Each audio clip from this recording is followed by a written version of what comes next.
বরগুনায় শীতকালীন সবজি শিমের ফলন ভালো হলেও দাম নিয়ে হতাশ চাষিরা।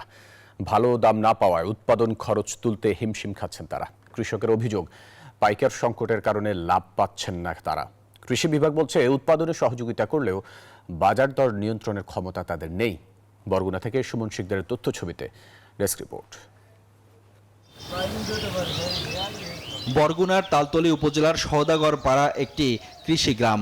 লবণাক্ত জমিতে শীতকালীন সবজি উৎপাদনে ইতিমধ্যে গ্রামটি সবজি গ্রাম হিসেবে ব্যাপক পরিচিতি পেয়েছে। এবছরও ফলন ভালো হয়েছে শীতকালীন সবজির। সওদাগর পাড়া গ্রামের কৃষক শাহাদাত হোসেন প্রথমে ব্যক্তিগত উদ্যোগে সবজি চাষ করে সফলতা পান। এরপর পর্যায়ক্রমে 250 কৃষকের সমন্বিত উদ্যোগে করেন সবজির আবাদ। ফলনও ভালো হয়েছে। এখানে উৎপাদিত সবজি চলে যাচ্ছে দেশের বিভিন্ন অঞ্চলে। আজকে আরো সিম পাঠাই দেওয়া হয়েছিল, 88 টাকা করে সিম বেচছে। এখানে যেটা হচ্ছে যেমন 45 টাকা করিয়া, আর হলে একটা হয়েছে 40 টাকা করিয়া, আর ওই জায়গায় আমার বেশি 50।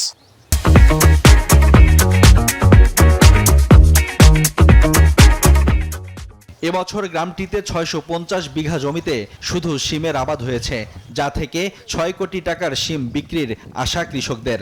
প্রায় একটা ওয়াট থেকে 6 থেকে 6.5 কোটি টাকার সবজি উৎপন্ন হয়। বাজার সর্বনিম্ন 1200 টাকা, 1000 টাকাও থাকে।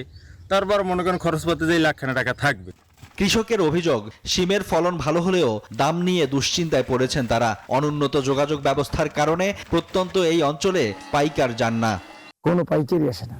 এই পাইকার ওই খুচরো মুচো যারা সেইটা নেয়, নিয়ে বেশি কিনে দেয়, যে মনে চাই দেয়। যে জিনিসের বেচা কিনে নাই, ওই জিনিসের কোনো মূল্য আছে? ওগুলোর তো কোনো দাম নাই, এখন আছে। কৃষি বিভাগ বলছে নতুন করে সবজি চাষে উদ্বুদ্ধ হচ্ছেন অনেকে, তবে বাজার নির্ধারণ কিংবা নিয়ন্ত্রণ করার সক্ষমতা তাদের নেই। এই ধরনের মডেল সবজি গ্রাম করার জন্য কৃষকরা আশা ব্যক্ত করেছেন। আমরা কৃষি বিভাগ কৃষকদের বিভিন্ন ধরনের মোটিভেশনাল ট্যুর বাস্তবায়ন করি, তাদের এটি দেখে যাতে কৃষকরা উদ্বুদ্ধ হয়। জেলায় এবছর 300 হেক্টর জমিতে শিমের আবাদ হয়েছে। উৎপাদন লক্ষ্যমাত্রা নির্ধারণ করা হয়েছে 4800 metric ton. Desk report, news 24।